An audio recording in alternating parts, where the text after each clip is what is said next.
rounds of the World Schools Debating Championship 2007. What you're about to watch is a style of debate which encourages a high level of exchange and engagement between the two teams. Each speaker will have 8 minutes to make their speech. After 1 minute, the timekeeper will signal once like this. After the sound, the debaters on the other team may offer points of information to holding to the speaker. Debaters must stand up when they offer points of information. The speaker holding the floor may choose to accept or decline a point when it's offered. At 7-minute mark, the timekeeper will again signal once, like this. After this sound, no more points of information are able. The timekeeper will make a double signal when the speech of 8 minutes. After this sound, the speaker must conclude within a few seconds. There will be a short break after the end of speech for the adjudicators to complete their notes. After the 6 main speeches, each team will have the opportunity to make 4-minute reply speech. This can be made by either the first or second speaker on the team.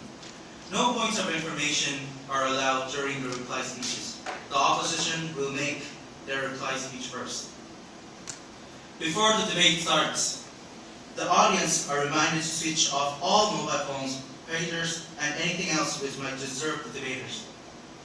Should you need to exit or re-enter the room for any reason during this debate, please wait until the end of speech to do so. The proposition team for this debate is Team from Ireland. The first speaker is Conor McAndrew. Their second speaker is Owen McSweeney. And their third speaker is Hugh Burns.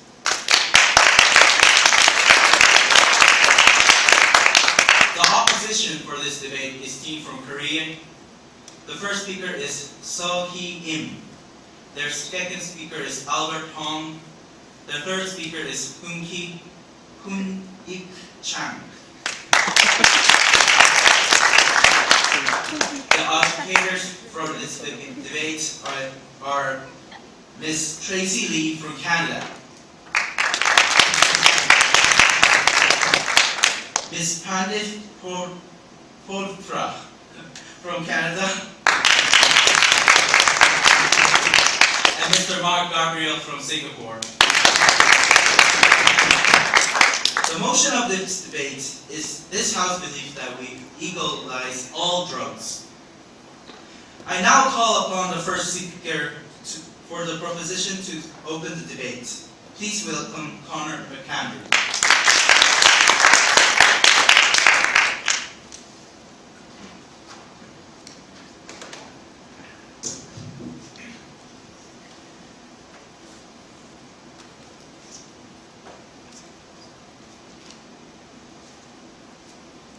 Ladies and gentlemen, Madam Chair, members of the today, in Team Ireland's proposition of this House, we legalise all drugs, we stand before you with 3 points. Firstly, the effects on society of this policy. Secondly, why the war on drugs will never be won. And thirdly, the reduction of individual harm. I'm going to look at our first point, that being the effects on society of this policy. Owen, our second speaker, is going to look at our second point, why the war on drugs will never be won, and our third point, the reduction of individual harm. And we do all of this under our team line, that is, legalising drugs minimises harm both to society and to the individual. But before we do that, let's just establish why we have the debate and define what Team Ireland means by the motion. So firstly, as far as contemporary relevance is concerned, in society today, across the world, we see a rise in illegal and dangerous drug use. We recognise that it's both common at all stratas of society, and that there is a considerable effort to battle such drug use. But we also recognise that it's extremely difficult to fight, and that efforts are failing. At the same time, we note a rise in HIV/AIDS and other transmissible diseases and infections carried by needle use and other methods of using drugs today. And then we look at who supplies drugs, who supplies these chemicals. Thank you, madam. We recognise that most considerably the criminals and dangerous individuals, such as drug dealers and large international organisations that transport, smuggle and affect the use of drugs within countries. Thank you, sir. And where the danger not only accrues as the individual harms to both society and to the individual, but also where the money that they accrue from drug use goes beyond just furthering their drug sales. Thank you. So there's a clear need to have the debate as to whether or not all of these things matter when we talk about legalising drugs and the dangers therein.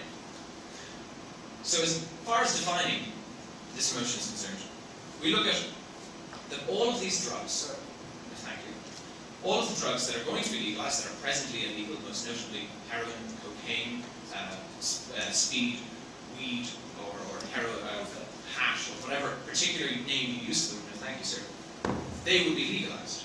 And we do the legalising on the basis that all drugs would be obtained through a doctor by prescription. Now, as we say this, let's just be clear. We look at medical, thank you, sir, we look at medical justification for the administering of drugs. So we look at why, for a medical reason, you might get drugs from a doctor. But also then, thank you, madam, we recognise with dangerous and presently illegal drugs, there's a recreational use aspect. And we also wish, therefore, to allow you to go to a doctor and ask on the basis of recreational use to use drugs, and through that, obtain them through a prescription. They're obtainable then from a pharmacy, therefore ensuring that all drugs are manufactured by drug manufacturers rather than criminal organisations. Now, thank you, sir. We're pushing the production of such drugs into the mainstream, ensuring many benefits for both society and the individual because of it. But also, the use of the doctor is necessary because they record what is taken, how it's taken, when it's taken, why it was taken, whether it was for medical use or for recreational drug use. But they also advise and offer a safety net in helping that person with such a use. So with that in mind, and with that clearly laid out, also, relevance, just so we're clear as well, there would be similar to, thank you, madam, a legal drinking age, a legal age whereby, as far as recreational drug use is concerned, there would also be that applied, because we recognise that many substances, thank you, sir, already in medical use, or such as alcohol in society, affect the development of young. So, as far as our first point today, the effects of this proposition on society. So firstly, we have to establish the autonomous choice of an individual, and how society already respects that. So we look at this as far as where we already do harm, and when it doesn't affect others, a society, a government, and other people within it allow you to do that. Allow you to do that in respect to tobacco. When you smoke, you harm only yourself and not others in society because of that. We recognise, now thank you, madam, when you drink alcohol, there is a substantial harm potentially to yourself, but not to others. And that is allowed and legal in society. No, thank you. We then look at the decriminalisation of suicide in many countries across the globe, and how that, though a serious potential harm to yourself, is not recognised as a crime, because it is yourself. And finally, with regard to such things as fast food, though never decriminalised, holds a present and clear danger when people die of obesity at the age of 35. Clearly a personal harm, but not to those around you. And you are allowed, and thank you, madam, take it continually throughout with no questions asked.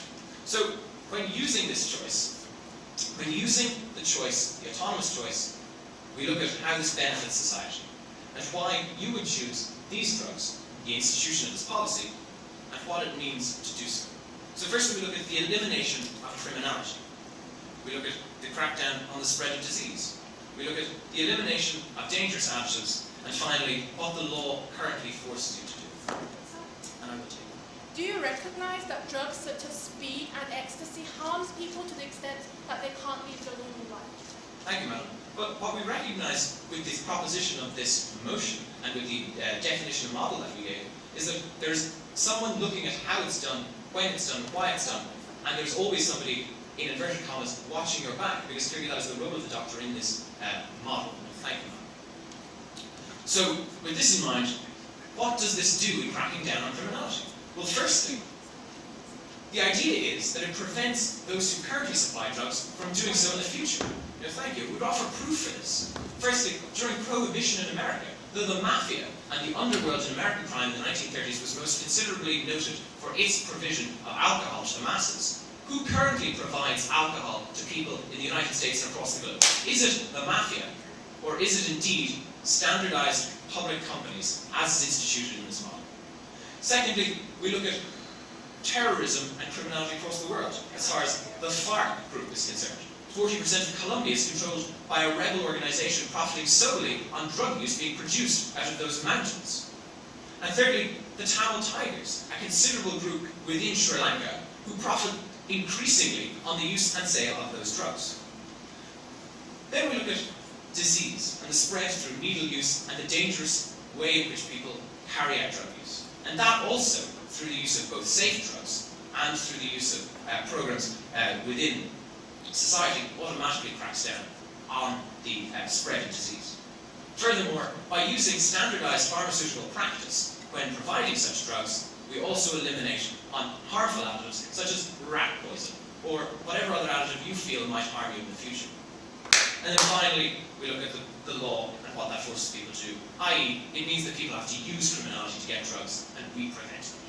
So Team Ireland have stood before you with a clear model and a reason for having a debate, and 3 points. The effect on society of the policy, why the war on drugs will never be won, and reducing individual harm. Legalising drugs minimises harm both to society and to the individual. Thank you very much. 8:23. 8 minutes and 23 seconds.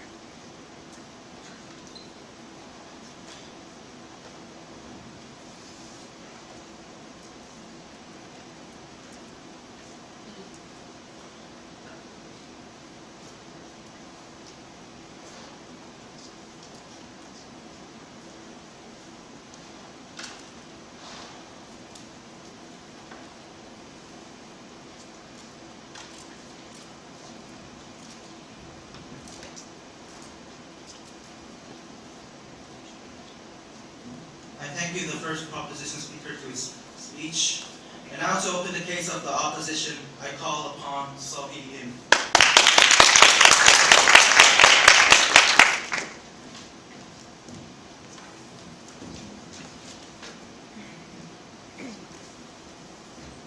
Ladies and gentlemen, Mr. Speaker, crystal meth, cocaine, speed, heroin, methamphetamine, crack, ecstasy. These drugs, ladies and gentlemen, is what Team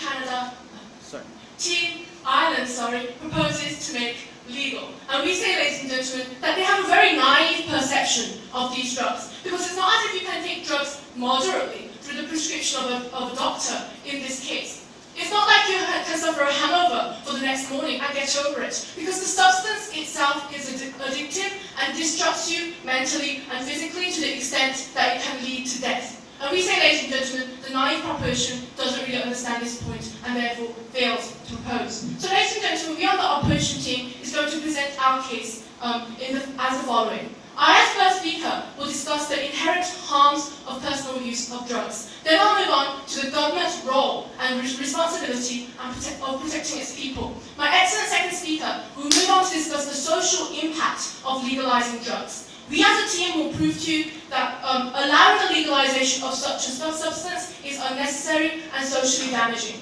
But ladies and gentlemen, before I move on to my substantive case, I'd first like to deal with 2 major thrusts that Team Ireland had against our case. Firstly being the issue of prescription and how doctors will prescribe drugs moderately. And secondly to the issue of free choice, the freedom to destruct yourself.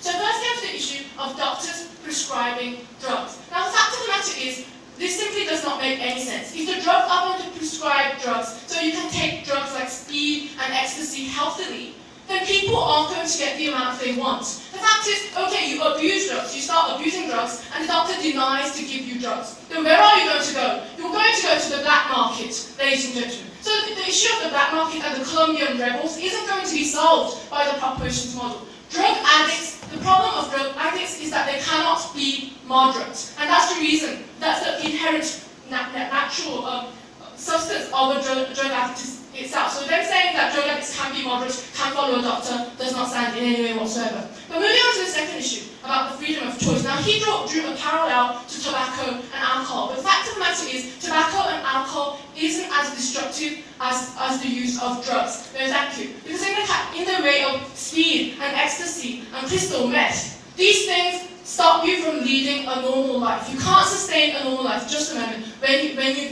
get addicted. I'm also going to show you in my substantive matter how this leads to increased crimes. But yes, sir. Do you not accept that the harms accruing from tobacco are greater because of the amount of people who smoke it as compared to crystal meth? But the fact is, when you use tobacco, you don't get to fantasize about the world, and you don't get to have hallucinations which disrupt you from leading a normal life. Many smokers lead normal lives with normal jobs, ladies and gentlemen. But the fact of the matter is, when you become a crack addict or a speed addict, you are unable to do so. This is the difference, ladies and gentlemen, which I will establish further in my constructive matter.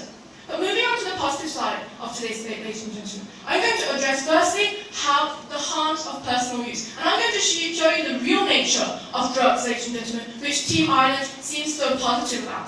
Now the fact is, drugs such as crystal meth, speed, heroin, these drugs disrupt your physical and mental health. And the fact is, these drugs don't have any medical benefits either. It's all about recreational use. And the fact is, there's a good reason why drugs are illegal. Because it leads you to have hallucinations. It leads you to have fantasies and wrong perceptions about the world. It gives you panic periods in which you can't control yourself. It also gives you brain damage, liver damage, kidney damage, you name it. It's extremely bad for people, and you get the horrible crash afterwards the next day, and you really can't lead a normal life. The substance of drugs paralyzes neurons, ladies and gentlemen, which is equivalent to paralyzing your mind. So we want a society with people who have paralyzed minds, ladies and gentlemen. I don't really see which government would be willing to promote this. And so, ladies and gentlemen, now that I've established the inherent harm, I'd like to show you the link between having more availability and people using these drugs that disrupt people more. Now, the fact is, ladies and gentlemen, that when you have more accessibility, it's just logical that the people using that substance will increase. Actually, Team Ireland stated so specifically that accessibility will increase. You can go to the local doctor and say, you know, I want to enjoy myself today with a good prescription of speed. So can I get a prescription? And the fact is, when people start getting these drugs, they don't really know about the horrifying nature of drugs, as Team Ireland doesn't. The fact is, ladies and gentlemen, many teenagers who grow up in school and later go into society, who want to try it out just because it seems cool, or women who want to lose weight rapidly with substances such as heroin, will try to use these drugs and get a prescription according to Team Ireland. And the fact is, they'll get addicted, and they won't be able to get out of that endless pit, ladies and gentlemen. So this will lead to the ultimate destruction of the people. So I've proven that drugs are really nasty. So I'd like to move on to my second point on how government has the role and the responsibility to protect their people. Now, ladies and gentlemen, we say that government has the responsibility to make sure that they have a healthy country to govern in the first place. And the fact is, ladies and gentlemen, that people who become unable to judge rationally because of drugs won't be able to constitute a healthy society. At this point, Before I go on, yes. but do people who can't judge rationally because of alcohol, are they not part of the country either? Should that be made illegal too? But the fact is, alcohol doesn't have the significant damages, as I explained before. It doesn't have the degree of damage, as I explained, so I don't really see how we can draw a parallel between alcohol and ecstasy. So we say, ladies and gentlemen, that when we have a whole society which is constructed of people who suffer regular panic periods and have hallucinations, the society won't be able to operate. And thus the government has the responsibility to take care of the fact that they have a healthy population. An example of this would be the Opium War and the situation of China during the Opium War. The United Kingdom, ladies and gentlemen, used the strategy of drugging Chinese people. They made drugs of opium available to the Chinese people. And what happened? We had an entire nation of drugged people, which is probably the reason the United Kingdom could later on move on to take over the vast population of China. The fact is, ladies and gentlemen, when you have a society full of drugged people who are suffering from hallucinations and panic periods, it isn't really something any state-minded government would want to promote. But moving on to the second issue about escalated crimes. Now, when we have, as I explained before, when you take drugs, usually you lose the ability to think rationally, and this often leads to escalated crimes. Usually it's not the people who are committing the crimes who have the will to commit the crimes, but it's the drugs that are pushing them to commit the crimes. So the fact is, when you have ghetto areas where there's frequent drug use, what you have is crimes such as theft, rape, vandalism, and murder. And the reason why they become ghettos in the first place is because they have so many criminals. People don't want to go in areas where drug use is prevalent. So when we have irrational people everywhere in society, we will see an escalated crime rate, and thus the government has to stop crime from increasing. The government has to attack the root of the problem and stop people from becoming irrational and hallucinogenic. So ladies and gentlemen, we on the opposition believe that legalizing drug use is extremely irrational in and of itself. That making drug use, that saying that people can go to doctors and get prescriptions for drugs in and of itself is oxymoronic. So we on side opposition believe that legalizing drugs is unnecessary and damaging to society. It's on these grounds on which we're very proud to oppose this motion. Thank you.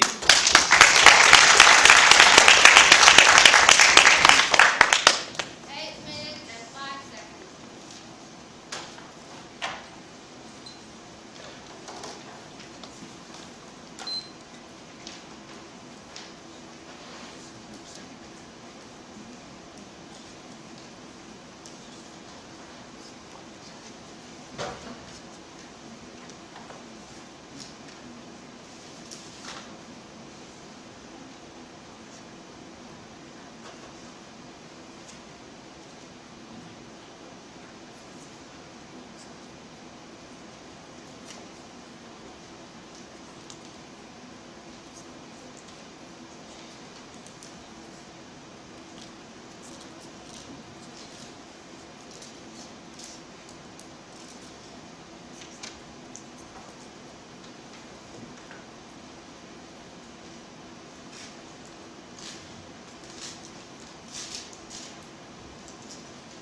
I thank you, the first opposition speaker, for her speech. And now to continue the case of proposition, I call upon Owen McSweeney.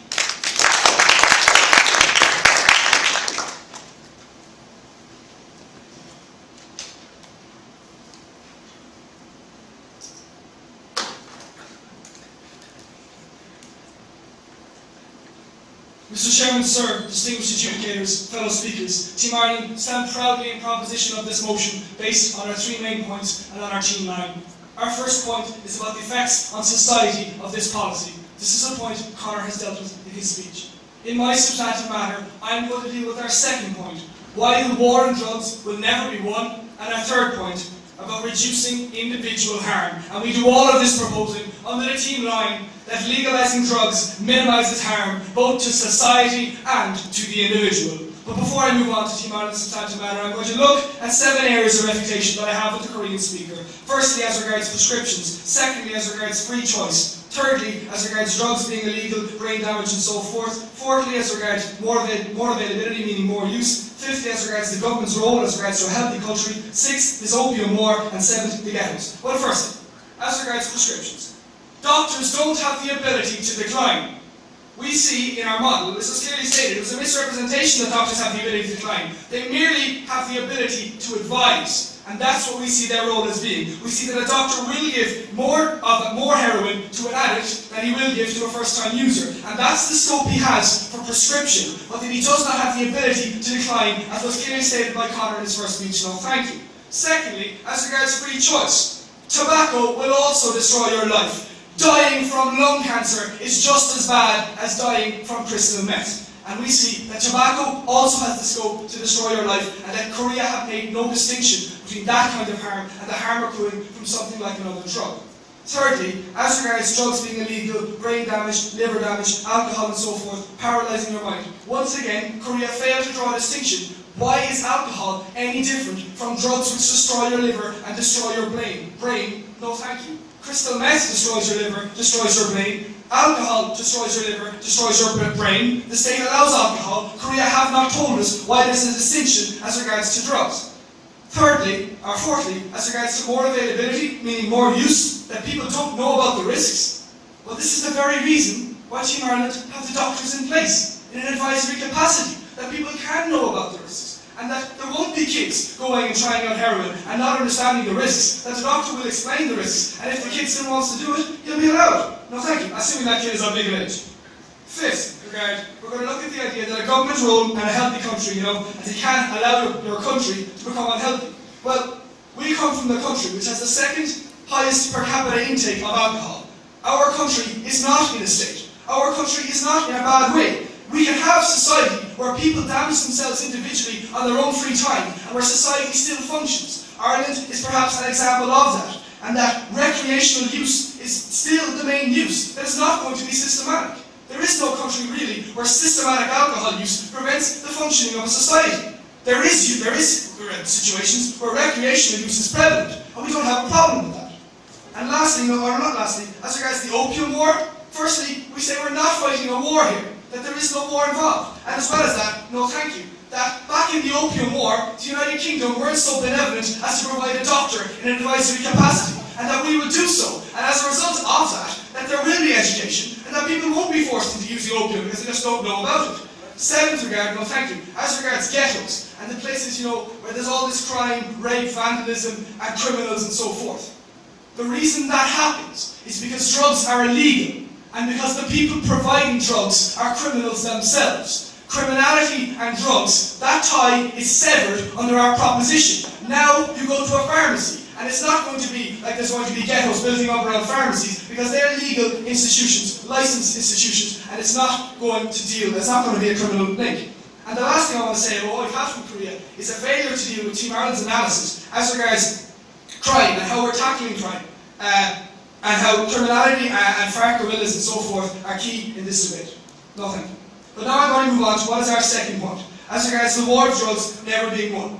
And in the first regard, we say that it's impossible in this world to regulate the production of drugs. We cannot control the supply because of things like Connor talked about, places like Colombia, where 40% of the country is under FARC control, where they produce drugs at will, and they're happy to do so. Places like Sri Lanka, where the Tamil Tigers produce drugs at will, where the government does not have the authority or the ability to impose laws, that drugs are produced outside the law. We do not have the ability to effect a change on the supply of this policy. As a result of this, our proposition is tackling demand, as I'm going to talk about later on. Secondly, we say that the war on drugs will never be won because there's no deterrent to a user or to an addict not to use them. As regards an addict, well, the fact that he's addicted, it means that he's going to override the law. He's not going to be affected by the illegality of drugs because he's a requirement and a prerogative in his own body and his medical system that he has to go and he needs it. As regards the ordinary recreational user, well, we say the ordinary cocaine user uses it for recreational means. And the fact that it's prevalent all around the world, and the fact that there is no country where such use is not existent, shows us that it's always going to be a problem, and we're minimising harms in our proposition. No thank you. As regards driving people underground, we see that as being a problem, that the war on drugs can never go on, because when it's in the underground, we do not have the ability to control quality. And we say that quality control is a key issue in this debate. It allows us to effect changes and minimise harm accruing from drugs because of minimising things like rat poison. As well as that, we see there's an attitudinal problem in having drugs illegal. That society looks down on people who use drugs, and we don't like that, because it stops them coming forward if they're abused by these criminals. It stops them coming forward because they are criminals themselves, according to the illegality of drugs. The law, in this case, is making crime a mainstream activity. It's forcing the ordinary Joe So to have a criminal, to have a drug, to have a people trafficker, to have someone who's involved in terrorist movements in his phone book. We do not like a situation where the law makes crime a mainstream activity. Our last point, and our last substantive point, is about reducing individual harm. We see about government legislation and spending, and how the war on drugs is a very, very expensive thing for governments around the world. What we propose to do is take this money and spend it on rehab clinics, and use it to impact positive effects for addicts on the ground. Madam.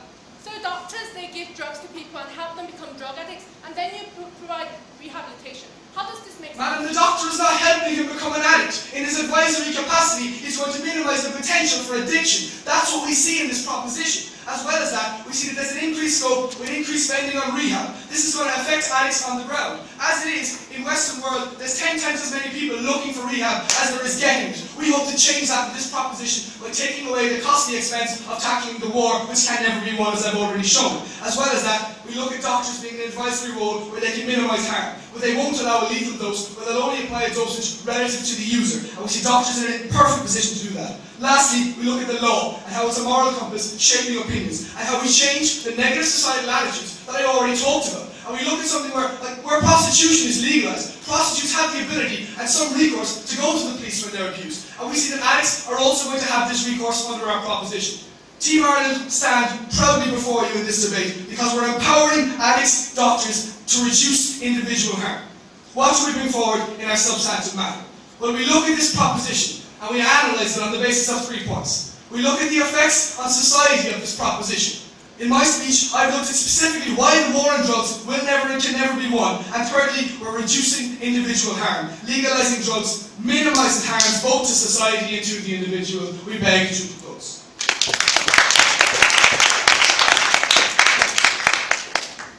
8 minutes and 4 seconds.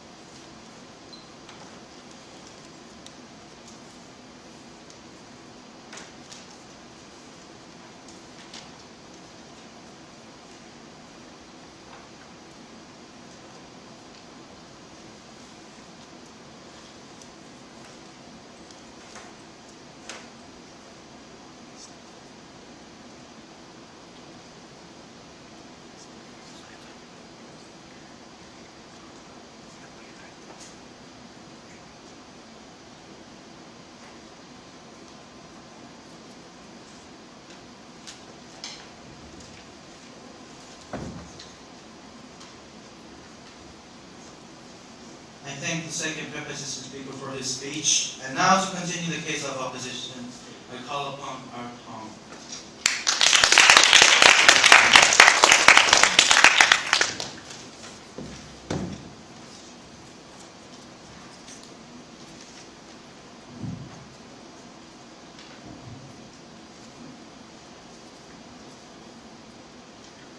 Ladies and gentlemen, when we look at both sides today, we can see there's a clear correlation on that. We both agree on what we both want. We want lower drug usage, we want better things for society, and we're here for the benefit of society. What's best for them? What's best for the citizen? What's best for society? And when it comes down to these questions, it's obvious that the detriments of legalizing drugs outweighs all drugs, far outweighs any benefit it may bring to society in their case. Now, we need to ask ourselves, does legalizing every single drug out there make society a healthier place to begin with? Now, my first speaker excellently has brought up how there are inherent harms of legalization, and that legalization in itself is extremely unnecessary. Also, she talked about the government's role to protect the people, and with these 2 points, we affirm their case. Now, I'd like to take this moment to take it to a broader level, to tell you about the bigger problems, with the implications that come with legalizing all drugs, such as heroin and ecstasy that they mentioned. And this is the bigger picture in terms of the society and its impact on society and the harms it presents to society.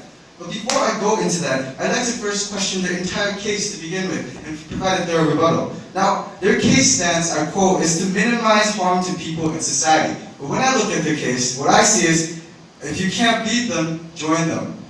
Now, ladies and gentlemen, they mentioned things like the drug war is failing. The drug war can't be helped. They can't, no thank you, they can't do anything about it. And so they resort to what I find is very ironic, doctor prescriptions. Now, when doctors sign the Hippocrates oath, I don't think they're signing up for something to help harm people. They're not there to aid them into the right path of addiction. They're not here to take these people back into the drug market and advocate drug addiction. What they're there to do is save lives, and there's no positive benefit that comes from drugs. There's no absolutely single health benefit that comes from heroin, ladies and gentlemen. So it's absolutely ironic, hypocritical, and not in the interest of doctors, and not legally and ethically right for these doctors to propose that you can have a little dose today, maybe a little bit more tomorrow, and you can have one for the rest of your life. Now, this is extremely ironic in my opinion. Now, they mention things like, oh, it's okay. If they get to the point where they become addiction, we'll give them rehab. But ladies and gentlemen, if they're going to be able to continually have access to drugs, continually have dosage every day, no thank you, then why on earth would they even want to submit to rehab in the first place? Then they also mention about how legalization will prevent the black market because the black market will diminish because we're making them come out into the public and admit they're using drugs.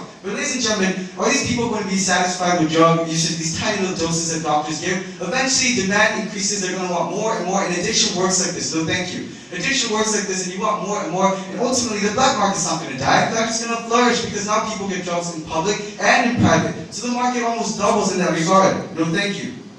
So obviously, their entire case today, their proposal is highly ironic, highly hypocritical, and simply does not fit with what they're striving for. Now, They said, no thank you, they said they had an issue with the distinction between alcohol and drugs. Well, ladies and gentlemen, they affirmed it with their own statistic. They said Ireland has the second highest alcohol rate, but they're fine, as they mentioned. So as we can see, alcohol is a totally different topic in terms of when we compare drugs and alcohol. Drugs are at a new level, and they're at an extreme level where there's hallucinations, there's problems in neural networks, there's a false perception of reality. These things are on a much more serious level than our alcohol and fast food, ladies and gentlemen. All harms you identify with these drugs are also associated with alcohol and do not hinder the running of our state.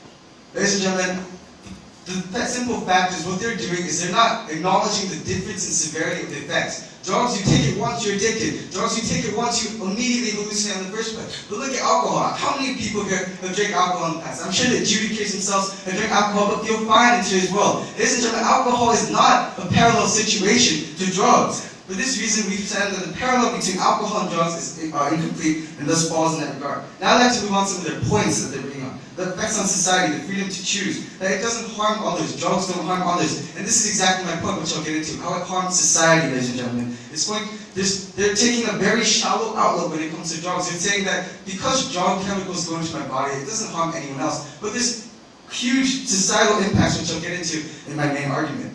Also, I'd like to go into the second point about the war on drugs. They specifically mention how the war on drugs will never end. So this brings me to my point about if you can't beat them, we should join them. Ladies and gentlemen, they said that the Tamil Tigers, they're going to come back out into the legal market because now drugs are legal, so it's going to be more legitimate. But ladies and gentlemen, that's great, but that's not supporting the fact that this is trying to increase the health of society. Demand is only going to increase, demand is only going to spur and no, thank you. The demand is only going to increase and it's going to flower the job market. So in that regard, the proposition is not doing anything to curb this drug addiction. Rehabilitation is not going to work in these cases, ladies and gentlemen, especially when drugs are offered.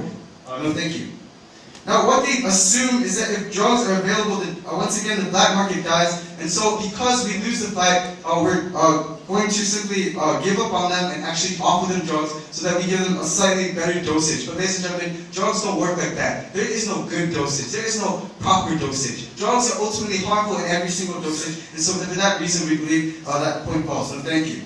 Now, the second point on social impact, their third point about how it will reduce individual harm, about how by having doctors guide them into addiction, that it's going to reduce individual harm. Needles they're not going to use needles improperly. But ladies and gentlemen, is that really the concern when we're looking at the impacts of the drugs themselves? The extreme health impacts of things like ecstasy that produce hallucinations, no thank you. Things like amphetamine, which cause heart failure. All these things are much more severe in that regard. So we believe that the entire policy fails on that regard, and for these reasons we beg to oppose to that. Now I'd like to go into my constructive and substantive measure to show you the simple sheer impact on society that drugs have. And this is that it sends out the wrong message, ladies and gentlemen. It makes it seem okay to use drugs to the public. Let's say, it's like saying smoking is not bad. It's like saying drugs are concession, basically, ladies and gentlemen, leads to a huge public relations problem and detriments. It gives a negative impact on the youth of today and the youth of tomorrow as well. It gives them a reason, it gives them a right to do so. It's like trying out new gum, but this is much more impactful. It's absolutely harmful. Now, I'd like to give the example of Afghanistan to further this point. When the Taliban was in government, not that I'm saying the Taliban is a great government, but when the Taliban was in order, opium production was at all-time low. It was extremely low. They banned opium and because it was not legalized, opium production was very low. But when America came in, invaded, and took over Afghanistan, opium production is now accountable in Afghanistan for 85% of opium production worldwide. So we can see that providing slack legalization is actually counterproductive. Legalization is counterproductive in that regard. So obviously this is a contradiction, hypocritical, in that the government is supporting something that goes against its very societal links. Also, what it becomes is it becomes an encouragement to society, ladies and gentlemen. If we walk into a store, a GF store, and we find marijuana, or we see a TV ad saying it's okay for people to take drugs over 18, what we're doing is we're sending a complete wrong message. We're taking this to a new level by not only allowing it, but it's actually a form of encouragement, ladies and gentlemen. It's actually showing the youth that it's okay, and they're going to want to take it, simply because it's available. And for this reason, we believe that it's actually absolutely detrimental. Also, it harms the society in that these drugs operate on a level that is far far greater than alcohol and fast food, ladies and gentlemen. Because these drugs ultimately lead to a loss in rationale, because they lead to hallucinations, a loss of perception of reality, they don't think as we do, they don't think rationally, and they commit crimes based on impulses. It leads to rises in crime rates, it leads to lack of rational thought, it leads to lack of logic, ladies and gentlemen. So as we can see, there's a huge problem with drugs in that it increases effects to the society and the community around them. And for these reasons, we can obviously see the societal impacts of drugs and what they have on the world around them. And for these reasons, we're absolutely proud to oppose this motion. Thank you.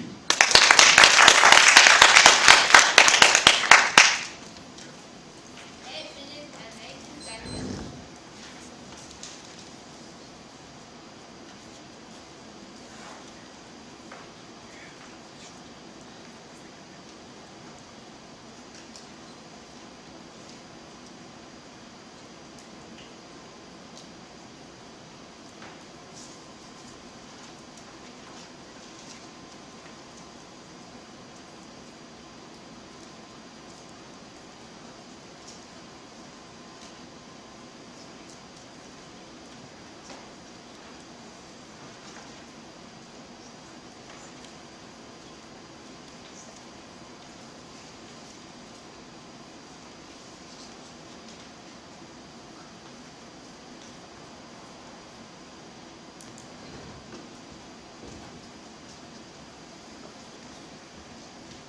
I thank the second opposition speaker for his speech. And now to continue the case for the proposition, I call upon Hugh Burns.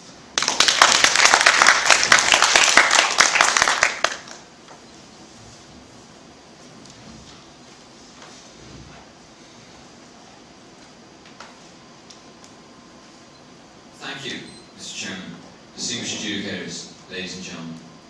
My name is Hugh Burns. I'm going to give the third speech for Team Ireland today, in proposition of the motion that this House would legalise all drugs. And we've been doing this on the basis of our three main points and our team line. Our three main points are, firstly, the effects on society of this policy. Secondly, why the war on drugs will never be won. And thirdly, about reducing individual harm. We've been doing all this under our team line that legalising drugs minimises harm, both for society and for the individual. So what I'm going to do is I'm going to sum up this debate by asking three questions, taking a look at three of the biggest issues in this debate. I'm going to ask, what would the effects of this proposition be with regards to individual harm? Then with regards to societal drug use, and then with regards to crime and the black market. Firstly, I'm going to look at the idea of individual harm. Now, we've had a list of all the terrible things which we acknowledge that drugs can do to you, of damage to the brain, to the liver, to the heart, and so on. We've had that this justifies a ban on drugs because of the harm that it comes from. We've had this is different from tobacco and alcohol and other things like that. We also have this idea of the Hippocratic Oath and a doctor not being able to give drugs because of the harm involved. Well, here's a list of other bad things that can come from drugs. AIDS, poorly mixed drugs with rat poison added, or drugs that have been made in a bad way so as to be even more harmful and to cause death when you take them. But unlike the harms listed by the opposition, these are harms to which a solution has been posed. And the solution is our proposition. Because by legalizing drugs and bringing them into the domain of pharmaceutical companies and the government, where standards, where standards can be imposed, where people will know what they're buying, where the free market will allow people to assess which drugs are less harmful and which ones are more harmful, we can minimize individual harm in that regard.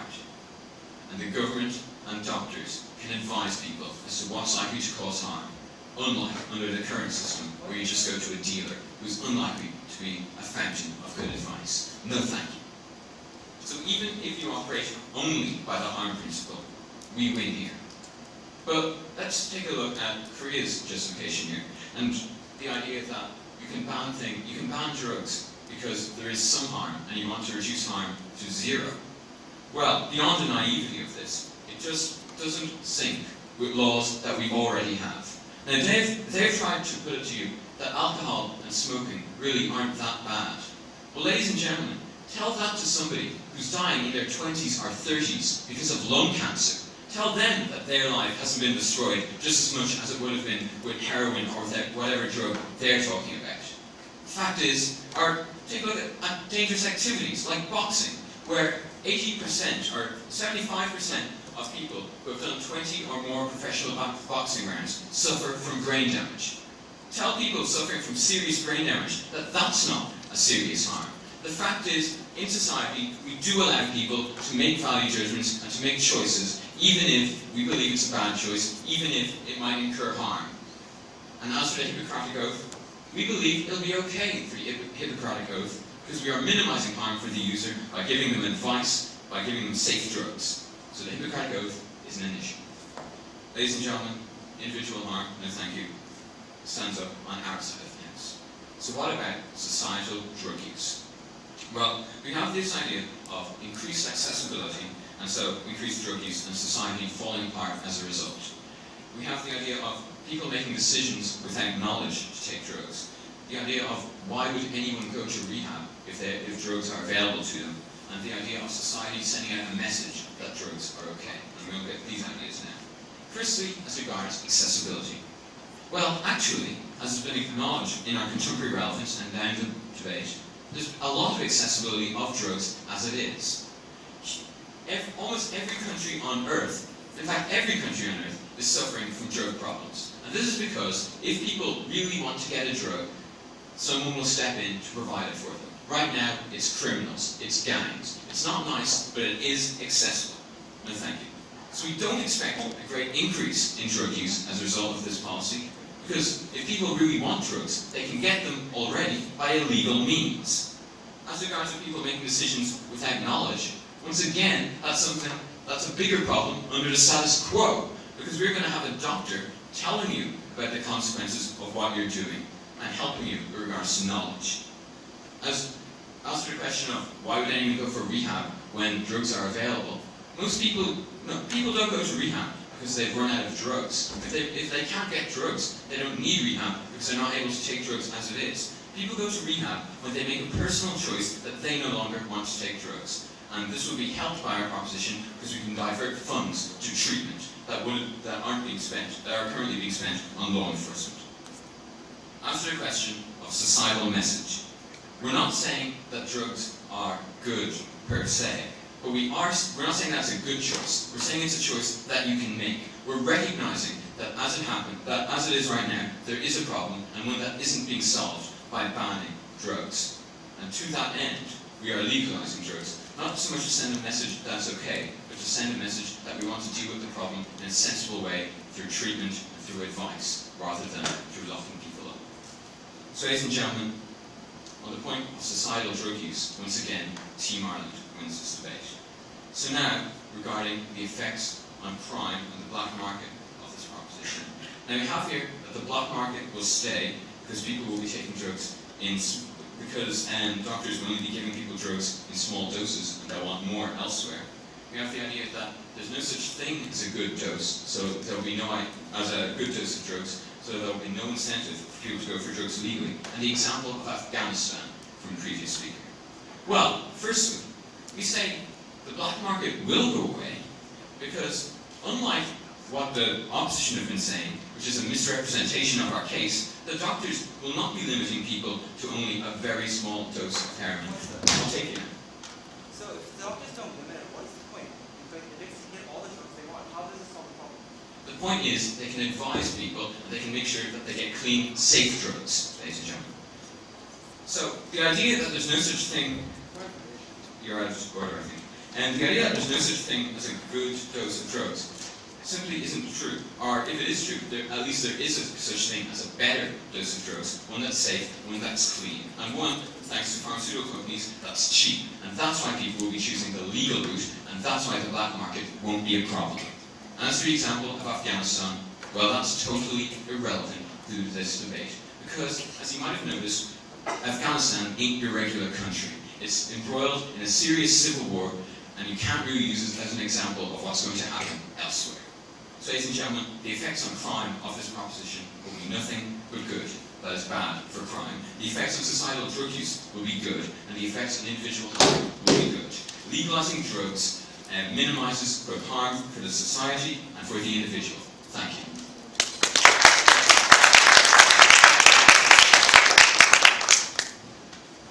8 minutes and 7 seconds.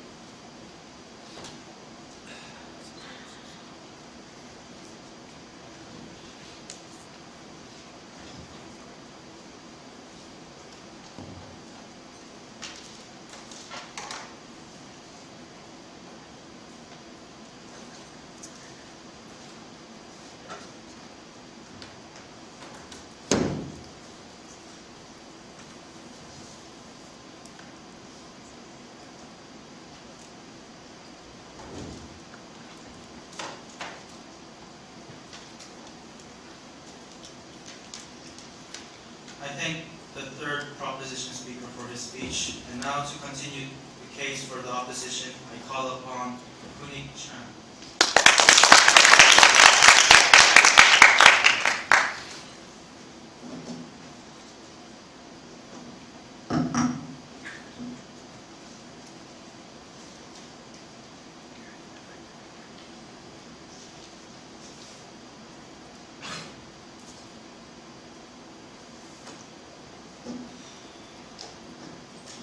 With the coming of the 21st century, drugs have become a major issue in many of our modern societies. So ladies and gentlemen, today's debate is about assessing what is best for the health and well-being of our society. Furthermore, we are here to evaluate whether this policy, ladies and gentlemen, actually alleviates the drug problems we are facing. With this in mind, ladies and gentlemen, Team Korea, as a collaborative team effort, has proven to you, first, that there are harms to this policy, that it destroys the individual in every aspect and gives them no rationality whatsoever. Ladies and gentlemen, we realize some drugs have some flip sides, but ladies and gentlemen, as we have continually shown you, the drugs that we are talking about today have no benefits whatsoever, and these are the reasons why we are banning them and barring them for individuals in the first place. And to open that up, ladies and gentlemen, we need a good justification, which we haven't heard from Team Ireland. Now, ladies and gentlemen, we have also proven to you, secondly, the social impacts of this case. Ladies and gentlemen, it sends out the wrong message. Legal, ladies and gentlemen, by definition, shows that a government approves this is a right thing to do, and that this is an okay thing to do. And ladies and gentlemen, when you legalize drugs, anyone can get it, and we believe this is a wrong thing to do. Now, ladies and gentlemen, I, as the last speaker, will show you two things. Firstly, I will address the values and effects of this policy, tackling that there's no need to this policy, there's no benefits to this policy. And I will do so by going over the case Team Ireland has presented. And secondly, ladies and gentlemen, at the end of today's debate, I will ask you a critical question that must be answered at the end of this debate. Does legalization of these drugs promote a healthier society? Now, thank you, sir. So with this in mind, ladies and gentlemen, I can go over what Team Ireland has put up in today's debate. Ladies and gentlemen, they gave you three arguments. The effects on society, and the second argument that war on drugs will never be won, and thirdly, that it decreases individual harm. Now, ladies and gentlemen, their first speaker comes up and gives us the plan. That doctors would give out prescriptions. Now, ladies and gentlemen, we see a fatal flaw in this. Because it does not address the root cause of the issue, ladies and gentlemen. This still provides availability of drugs. We see this as a bad thing, ladies and gentlemen. No, yes, sir. Availability that is safe through use of a doctor and not going through criminal sources. Ladies and gentlemen, their whole argument about choice of these individuals is based on one flawed assumption, that these people have a rational choice, a rational mind to decide what is right and what is wrong. Ladies and gentlemen, now let's look at the addicts today. Do these people have a rational mind? We say no, ladies and gentlemen, because these narcotic drugs destroy you. Destroy your neurons, destroy your sense of who you are, and destroy your sense of rationality. So we say, ladies and gentlemen, that these people don't know what is right and wrong, and they want drugs either way. Now, ladies and gentlemen, they say doctors will give out these advices. Now, ladies and gentlemen, how open will a drug addict be to an advice given by a doctor when they're so addicted to this drug and they want it at any cost, ladies and gentlemen? We say doctors simply don't help in this case. No, thank you. So we believe we have dealt with the whole prescription issue. Now, ladies and gentlemen, they give you this argument that if a person wants to harm himself, he has a choice. Once again, ladies and gentlemen, they have a flawed assumption. Because these people don't have the right mind to decide what is wrong or right, ladies and gentlemen. No, thank you, sir. Now moving on to the second argument, ladies and gentlemen. They say the war on drugs will never be won. Now this is, we say, is a very naive stance. Because we can't win, ladies and gentlemen, let's join them. Let's join the distribution of drugs. Ladies and gentlemen, this is not right, ladies and gentlemen. We say this is wrong. We say banning it and hard as regulation is the way to go. And we have a few arguments to this. Now, ladies and gentlemen, they say, and they have so much supply in countries like Sri Lanka and Colombia that we simply can't win. This doesn't mean, ladies and gentlemen, that therefore we do nothing. We as government say that we reduce the availability because this policy, ladies and gentlemen, is detrimental because it in fact eases the availability of these addicts to approach these drugs. Yes, sir. Sir, by tackling these issues, by making it legal, it automatically impacts the availability of this drug from Tamil Tiger, etc., with regard to the mafia in prohibition. Ladies and gentlemen, their whole assumption is that a drug from a pharmacy and a drug from a black market is different. Ladies and gentlemen, whether you get a drug from a pharmacy, whether you get a drug from a black market, the question, at the end of the day, the fact is that drugs are harmful either way. Ladies and gentlemen, they seem as if drugs get filtered through the pharmacy, they suddenly become healthy for you, and suddenly become a beneficial thing. This is not true, ladies and gentlemen, and we believe Team Ireland has failed to address this. So ladies and gentlemen, that point is invalid. And ladies and gentlemen, the final argument about how it reduces individual harm. And ladies and gentlemen, you have seen by this time, through the two constructive speeches of my previous speakers, how this simply is not true. Now they say, ladies and gentlemen, they bring up rehabilitation centers. Ladies and gentlemen, this once again does not address the core issues of this debate. Rehabilitation centers does not solve the problem of drugs, ladies and gentlemen. It's like giving out the harms. It's like as if we are giving out the harms and then we're giving out a solution. Ladies and gentlemen, we believe this is the wrong way to go. Now, at the end of the day, when all is said and done, ladies and gentlemen, what do we want? We want a healthier society, which leads to my critical question. Does legalization bring forth a healthier society?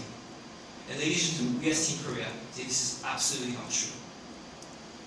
Now, ladies and gentlemen, we have once again addressed the harms, but we have addressed the negative social influence. Now, Team Ireland keeps coming back and saying, look, there are things like alcohol, there are things like tobacco, and how these things somehow parallel to these drugs. Ladies and gentlemen, they fail to realize the severity, in fact the damage that these drugs do to an individual cannot compare to an alcohol. And ladies and gentlemen, my speaker Albert has kindly presented to you that in fact the Ireland is the second largest country in terms of alcohol consumption. And we see the Irish team today perfectly rational. Are you seriously telling me that dying from lung cancer is not comparable to dying from an illegal? Ladies and gentlemen, this once again brings us back to the question of rationality. Ladies and gentlemen, when you drink alcohol, when you consume tobacco, the fact of the matter is, you still have a rational mind. Yes, you know this is harming you, and perhaps maybe they made a choice to harm themselves. But ladies and gentlemen, this does not apply to drugs. Drugs destroy your neurons, drugs destroy your mind, and drugs destroy a sense of who you are. We believe this, ladies and gentlemen, in fact, differs from the situation of alcohols. But ladies and gentlemen, these drugs poison the health and welfare of our society. Ladies and gentlemen, D is for detriment, D is for demise, and D is for death. The harms are there, ladies and gentlemen. The bad social influence is also there. And this, ladies and gentlemen, is a crucial fact that went unnoticed and unacknowledged by Team Ireland through all three of their speakers in today's debate. So at the end of the day, ladies and gentlemen, who really cared about the people? Who really cared about the welfare of our society? In today's debate, that only side that cared about all those things was South Korea. It's on these grounds, ladies and gentlemen, we stand proud to propose this motion. We hope you stand with South Korea. Thank you.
I thank the third opposition speaker for his speech. We'll now move on to the third team's 4-minute concluding reply speeches. The opposition team will deliver their reply speech first. There are no points of information during the reply speeches. After 3 minutes, the timekeeper will signal once to let the speaker know they have 1 minute left. After 4 minutes, the timekeeper will signal twice. To deliver the opposition's reply speech, I call upon Saeed Kim.